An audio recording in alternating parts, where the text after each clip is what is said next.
और चलिए सीधे रुख करते हैं बड़ी खबर की तरफ। जमशेदपुर के साक्षी में टाटा स्टील कंपनी परिसर में जोरदार धमाका हुआ है।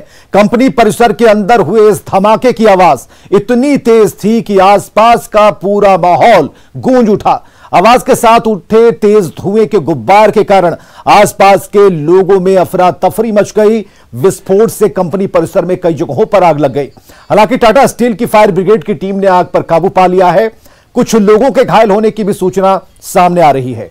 तो साक्षी थाना इलाके की यह घटना है जमशेदपुर से। यह बड़ी खबर हम आपको बता रहे हैं, जहां लोगों के बीच में अफरा तफरी की स्थिति है। लोग अपने हाथ में वो सारी चीजें जो कि इस ब्लास्ट के बाद हवा में उड़ती हुई उन तक पहुंची है, उन चीजों को हाथ में लेकर दिखा रहे हैं, चाहे वो पत्थर हो या फिर उस फैक्ट्री से जुड़ा हुआ कोई यंत्र।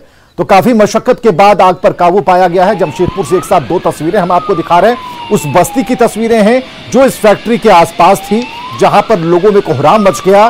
उठता गुबार देखकर लोगों में इस बात को लेकर ज्यादा डर हो गया कि आखिर अचानक से हुआ क्या धमाका था, विस्फोट था, क्या था। हालांकि ये तस्वीरें तस्दीक कर रही हैं कि उसके बाद भी इस परिसर में कहीं कहीं आग लगी और उसके बाद फायर ब्रिगेड की जो टीम थी, जो टाटा की खुद की अपनी टीम है, उन्होंने आग पर काबू पा लिया। एनी टाइम यहाँ कंपनी के अंदर ब्लास्ट होते रहता है। एनी टाइम बड़ा बड़ा पत्थर सब पूरा लावा समेत पूरा गिरता है इस तरफ यहाँ पर आके हमेशा। आज क्या हुआ? आज सर वही हुआ, ब्लास्ट किया है वहाँ पर ही कंपनी में ब्लास्ट हुआ है। पूरा यहाँ पर राखड़ से पूरा लावा सब पूरा गिरा है, चिटक चिटक के पूरा सब बस्ती पूरा भगदड़ हो गया, पूरा भागदड़ हो गया। सब अपना जान माल बचा के भाग रहा है इधर उधर पूरा, माने कुछ भी हो सकता था आज। ऊपर जो ब्लास्टिंग किया तो पानी में पड़ा तो मेटल वगैरह जैसा ब्लास्ट किया। अनार की तरफ पूरी चिंगारियां निकली बस्ती में। कईयों के घरों में क्षति आई है, किसी के क्रैक हो गए, किसी के एल्वेस्टर टूट गई है और घर के बच्चे, औरतें, बूढ़े, जवान सभी मैंने डर गए हैं। भूकंप का जैसा माहौल था। अभी तो खैर स्थिर है, अंदर में आग काफी लगी है। बैठे हुए थे भाई, अपना घर बैठे हुए हैं बच्चे बच्चे लेके। अचानक अभी कम से कम पौने एक घंटा हो रहा था, आधा पौने एक घंटा, और इतना जोर ब्लास्ट हुआ, पूरा धुआं उठा, इतना जोर ब्लास्ट हुआ कि हम लोग बच्चों को लेकर भागने भी नहीं सके घर के अंदर। आज भागते भागते देख रहे कि हवा तो उधर का था, पूरा चिंगारी, पूरा उधर आग देखिए, ऊपर देखिए पूरा आग लग गया। इधर पूरा हम लोग को पूरा धरती कपने लगी, हम लोग दीवाल वाल गिर गया क्या बोल के। और आशीष तिवारी आज हमारे साथ, हमारे सहयोगी। आशीष, अभी क्या खबर है? आग पर काबू पा लिया गया है और टाटा मैनेजमेंट की तरफ से कुछ कहा गया है, कुछ रिएक्शन आए हैं सामने? जी विवेक, जैसा कि बता दूं कि हालांकि अभी तक जो आग पर जो काबू था वो आग पर काबू पा लिया गया है। जो ये ब्लास्ट में जो ब्लास्ट हुआ था उसके बाद जो है कंपनी के कैंपस के अंदर ही जो यार्ड कैंपस है उसमें कई जगहों पर आग हिस्से में आग लग गई थी, जिसके बाद 5 से 6 दमकल की गाड़ी मौके पर पहुंचकर कड़ी मशक्कत के बाद आग पर काबू पा लिया गया है। फिलहाल जैसा कि अभी की सूचना आ रही है कि दो कर्मचारी भी घायल है। हालांकि अभी इसकी जानकारी जो कंपनी प्रबंधन इसकी ओर से नहीं दिया गया है, मगर बता दूं कि इस ब्लास्ट के बाद जो आसपास के बस्तियां उसमें भगदड़ सा माहौल हो गया था। और जब ये चिंगारियां, जो आग की चिंगारियां बस्तियों पर गिरी तो कहीं ना कहीं कई घरों में नुकसान हुआ है। कई लोग जो है वो हल्का फुल्का मामूली रूप से घायल भी हुए हैं, मगर सबसे बड़ी बात यह है कि अभी तक किसी की जान माल की हानि नहीं हुई। ये सबसे बड़ी हादसा, नहीं तो ये बड़ा हादसा हो सकता था। हालांकि कंपनी के कुछ अधिकारियों का कहना है कि इस तरह का ब्लास्ट हमेशा कंपनी के अंदर होता है, क्योंकि लोहा गलाने के दौरान कुछ कार्यों को किया जाता है जिसके दौरान ये ब्लास्ट होता है। मगर आज का ये ब्लास्ट था, ये काफी भयावक था और बड़ी। आशीष, लोग यही जानना चाह रहे हैं कि अभी तक जो एक मानक था उस सभी मानकों को टाटा स्टील ने यहां पर इस प्लांट के जरिए पूरा किया, लेकिन आखिर ऐसा क्या हुआ, कहां ब्लास्ट हुआ और इतने बड़े धमाके की जो आवाज आई, आखिर उससे कितना बड़ा नुकसान हुआ है? अभी तक जो खबरें सूत्रों के हवाले से आप तक पहुंची हैं कि 2 लोग घायल बताए जा रहे हैं, लेकिन यह क्या पता चल पाया है कि आखिर ब्लास्ट हुआ कहां? देखिए विवेक, अभी तो हालांकि जो कंपनी प्रबंधन इसकी ओर से अभी तक कोई जानकारी नहीं दी जा रही है। जैसे ही इसकी जानकारी होगी हम चलिए आशीष, बहुत बहुत शुक्रिया हमसे बातचीत के लिए, तमाम जानकारियों के लिए। फिलहाल आशीष इस खबर पर लगातार नजर बनाए हुए हैं। जैसे ही कोई अपडेट खबर हम तक पहुंचेगी, इस विस्फोट, इस धमाके के पीछे की क्या वजह रही, तो वो जरूर हमारे तक सामने आएगी। हालांकि जो तस्वीरें हम तक पहुंची हैं उसमें हम आपको दिखा रहे हैं कि फायर ब्रिगेड की जो गाड़ियां हैं वो लगातार कोशिश कर रही है इस आग को बुझाने में। हालांकि हम आपको एक सूचना दें, अपडेट दें कि आग पर काबू पा लिया गया है। अब यह बात रही कि आग कहां लगी, धमाका क्यों हुआ, कितना बड़ा यह विस्फोट था, तो ये सारी चीजें हैं अब छनकर बाहर आएंगी जब टाटा स्टील की तरफ से, प्रबंधन की तरफ से कुछ बातें कही जाएंगी। और देवघर से इस वक्त की बड़ी खबर, जहां पुलिस ने 10 साइबर अपराधियों को गिरफ्तार किया है। दुमका के मसलिया थाना इलाके में यह गिरफ्तारी हुई है। बड़ी खबर इस वक्त की, पुलिस ने 10 साइबर अपराधियों को गिरफ्तार किया है। 28 मोबाइल, 8 पासबुक, 40 सिम कार्ड, एक कार भी बरामद की गई है। और ये लोग बैंक अधिकारी बनकर ठगी किया करते थे। जिन 10 साइबर अपराधियों को गिरफ्तार किया है, हम आपको बताएं कि लगातार पुलिस का अभियान चल रहा है। ऐसे साइबर क्राइम करने वालों के प्रति इन्हें अरेस्ट किया जा रहा है और इनका जो किंगपिन है उन तक पहुंचने की कोशिश की जा रही है। और इसी क्रम में 10 लोग पकड़े गए हैं। पुलिस के द्वारा साइबर अपराधियों के विरुद्ध में अभियान लगातार जारी है। इसी अभियान के अंतर्गत मारगो मुंडा, खागा, मसलिया जो कि दुमका जिले में है, इन थाना क्षेत्रों में छापामारी की गई और इस छापामारी में 10 साइबर अपराधी गिरफ्तार हुए हैं। उनके पास से 28 मोबाइल, 40 सिम, 8 पासबुक और एक आल्टो कार बरामद हुई है। और अगली खबर है चतरा से, जहां 6 दिन से लापता नाबालिग लड़की का शव संदिग्ध हालत में तालाब से बरामद किया गया है। गिद्धौर थाना क्षेत्र में लड़की के परिजनों ने अपहरण का मामला दर्ज कराया था और परिजनों का आरोप है कि राहुल यादव नाम के युवक ने लड़की का अपहरण किया, उसकी हत्या करने के बाद शव को तालाब में फेंक दिया। पिछले 3 दिन से पुलिस लड़की की बरामदगी के लिए लगातार कोशिश कर रही थी, छापेमारियां कर रही थी। लड़की के जिस्म पर गहरे चोट के भी निशान हैं। फिलहाल पुलिस पोस्टमार्टम रिपोर्ट का इंतजार कर रही है ताकि उस रिपोर्ट के आधार पर आगे की कार्रवाई हो सके।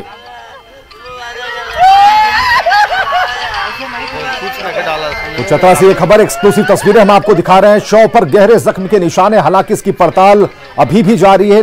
जो शव है उसको पोस्टमार्टम के लिए भेज दिया गया है और पोस्टमार्टम रिपोर्ट के आधार पर पुलिस आगे की कार्रवाई करेगी। हालांकि इंतजार उस पोस्टमार्टम रिपोर्ट का। हालांकि जो परिजन है वो भी अभी स्तब्ध है और ये लापता लड़की का जो शव तब बरामद हुआ था तालाब से, वो हम आपको इसकी तस्वीरें दिखा पा रहे हैं।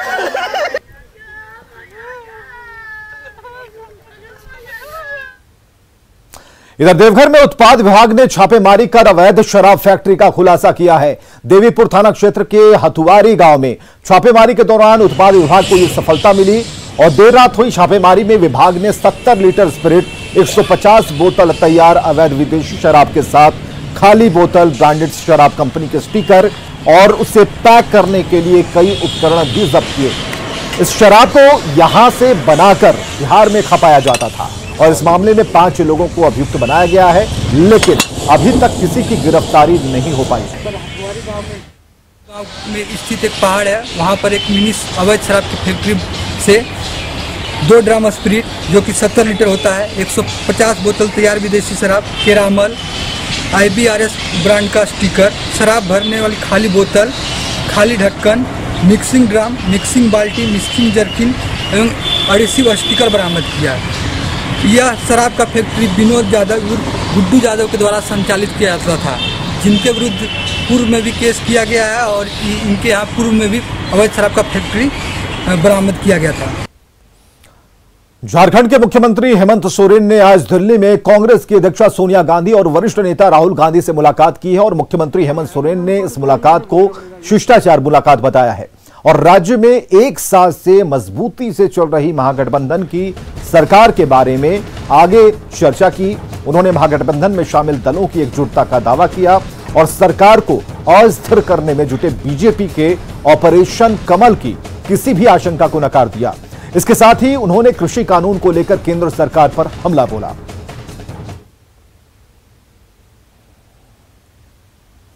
साल भर के बाद आज मेरा दिल्ली आना हुआ है तो स्वाभाविक है एक शिष्टाचार मुलाकात बनता है। नए साल की शुरुआत है और हम लोग आगे जिस तरीके से साल भर हम लोगों ने काफ़ी मजबूती और बेहतर तरीके से राज्य को दिशा दिया है, ये सब थोड़ी सी बातें हुई है। बेसिकली एक शिष्टाचार मुलाकात थी। किसने कहा? कौन संपर्क में है? ये ऑपरेशन कमल क्या होता है? हा? पार्टी एकजुट है, जेएमएम एकजुट है, कांग्रेस एकजुट है, आपस में कोऑर्डिनेशन ठीक है। आप लोग एकजुट है कि नहीं, ये पहले बताइए। अंतोगत्वा बात सुप्रीम कोर्ट में भी चला गया और इसी तरीके से देश को उलझाया हुआ है। आज इस वैश्विक महामारी में, इस ठंड के मौसम में मुझे लगता है कि देश का कोई ऐसा वर्ग नहीं है जो शांति से और निर्भीक होकर जी रहा हो। और सीएम हेमंत सोरेन की सोनिया गांधी और राहुल गांधी से मुलाकात के दौरान झारखंड प्रदेश कांग्रेस प्रभारी आरपीएन सिंह भी मौजूद रहे। उन्होंने मुलाकात को शिष्टाचार मुलाकात बताया। इसके साथ महागठबंधन की मजबूती का दावा करते हुए बीजेपी नेताओं पर उनके बयानों को लेकर निशाना साधा। साफ तौर से मैं कहना चाहता हूँ, इस शिष्टाचार बैठक थी। 1 साल के बाद मुख्यमंत्री दिल्ली आए थे तो उन्होंने शिष्टाचार भेज दी। नया साल भी है, 1 साल समाप्त हुआ था उनके, हमारा जब से सरकार बनी है, तो उसी के बाद एक शिष्टाचार भेंट रहा। ये भारतीय जनता पार्टी क्या कहती है नहीं कहती है, इस पे आप लोगों को आपने 6 साल में देख ही लेना, जो कहती है वो कभी करती नहीं। हज समिति के चेयरमैन पद पर इरफान अंसारी की नियुक्ति पर सवाल उठे हैं। सवाल राज्य हज सब कमेटी के निवर्तमान चेयरमैन रिजवान खान ने उठाए और इरफान अंसारी की नियुक्ति को गैर संवैधानिक बताते हुए उन्होंने कहा कि पूर्व की हज समिति का मामला अभी हाईकोर्ट में लंबित है, उस पर फैसला आना बाकी है। उनका कार्यकाल समाप्त होने में अभी 6 महीने का वक्त बाकी है। बावजूद इसके राज्य सरकार ने हज समिति की घोषणा और नियुक्ति में मनमानी की है। हर तरह से संदिग्ध है, जबकि ये मामला डबल बेंच झारखंड हाईकोर्ट में लंबित है और फैसला अभी आना बाकी है। तो इस दिशा में हम लोग बस प्रतीक्षा कर रहे हैं कि जो भी वर्डिक्ट आए, जो न्यायालय का फैसला होगा वो सर्वमान्य होगा। लेकिन सरकार जल्दीबाजी में, अनन फनन में असंवैधानिक गैर कानूनी कार्य कर रही है। दिग्भ्रमी की वजह से अधिकारी उनको गलत फीडबैक दे रहे हैं। बिरसा मुंडा के जीवन दर्शन पर बन रहे म्यूजियम का उद्घाटन 12 मार्च को होने की संभावना है। केंद्रीय मंत्री अर्जुन मुंडा के नेतृत्व में आदिवासी कल्याण मंत्रालय की टीम म्यूजियम की तैयारी का जायजा लेने पहुंची। पुराने जेल परिसर में बन रहे इस म्यूजियम में भगवान बिरसा मुंडा के संपूर्ण जीवन की झांकी आम लोगों को देखने को मिलेगी। पुराने जेल की दीवार पर लेजर शो के माध्यम से बिरसा मुंडा की पूरी जीवनी दिखाई जाएगी। बिरसा मुंडा के गांव डोम्बारी बुरु समेत गया मुंडा की जुड़ी घटनाओं का प्रदर्शन लेजर शो के माध्यम से होगा। इसके अलावा झारखंड के स्वतंत्रता सेनानियों से जुड़ी जानकारी भी यहां पर्यटकों को दी जाएगी। तो यह कहा गया है कि 12 मार्च को इसका उद्घाटन किया जाएगा, लेकिन यह टेंटेटिव है, इसलिए कहा जाएगा क्योंकि इन सारे कार्यों को जल्दी से जल्दी पूरा करने के बाद माननीय प्रधानमंत्री ने जो तिथि निर्धारित किया है उसके अनुसार फिर आगे उद्घाटन की औपचारिकता पूरी की जाएगी। भगवान बिरसा मुंडा के जो लाइफ थी उसको दिखाने का प्रयास किया है और इस प्रेमाइसेस को हम लोगों ने डेवलप करने का प्रयास किया है। उसकी जो झारखंड की हेरिटेज है और जो इम्पोर्टेंट हिस्टोरिकल इवेंट्स हैं उनको सामने लाने का प्रयास किया गया है। सड़क सुरक्षा के प्रति लोगों को जागरूक करने के मकसद से राष्ट्रीय सड़क सुरक्षा महीना मनाया जा रहा है। रांची में सांसद संजय सेठ ने जागरूकता रथ को हरी झंडी दिखाई और उसे रवाना किया। जिला प्रशासन की ओर से आयोजित इस कार्यक्रम में लोगों से सेफ ड्राइविंग और ट्रैफिक रूल्स के पालन की अपील की। जाते हैं तो वहां स्पीड लिमिट दिल्ली में तो 40 से 50 रहती है, वहां कुछ अपने अनुकूल रख लेते हैं, नियम का पालन करते हैं। लेकिन जब हम अपने घर में लौटते हैं तो कहीं ना कहीं अवहेलना करते हैं। लेकिन फिर भी अब रांची पुराना रांची नहीं रहा। अब देखते हैं कि रात में भी जब 11-12 बजे लौटते हैं उस समय भी लोग रेड लाइट को ओबे करते हैं, उसका पालन करते हैं। आज हम हार्पिक और न्यूज 18 के फ्लैगशिप कैंपेन मिशन पानी के एक अहम पड़ाव पर पहुंच गए हैं। 26 जनवरी को होने वाले वाटरथॉन के लिए हमें देश के सभी कोनों से सहयोग मिल रहा है। आइए देखते हैं एक झलक। स्वच्छता और पानी। किसी ने कहा था लोग प्यार के बिना रह सकते हैं, पानी के बिना कोई नहीं। आइए हम एकजुट हो जाएं हमारी जीवन रेखा को बचाने के लिए। जुड़िए न्यूज 18 मिशन पानी के संग और बनिए जल रक्षक। हमको बचानी है ये जिंदगानी। और कोविड-19 महामारी ने परस्पर निर्भरता की भावना को सुदृढ़ किया है, जिससे कि पूरा देश इस विपत्ति का एकजुट होकर मुकाबला कर सके।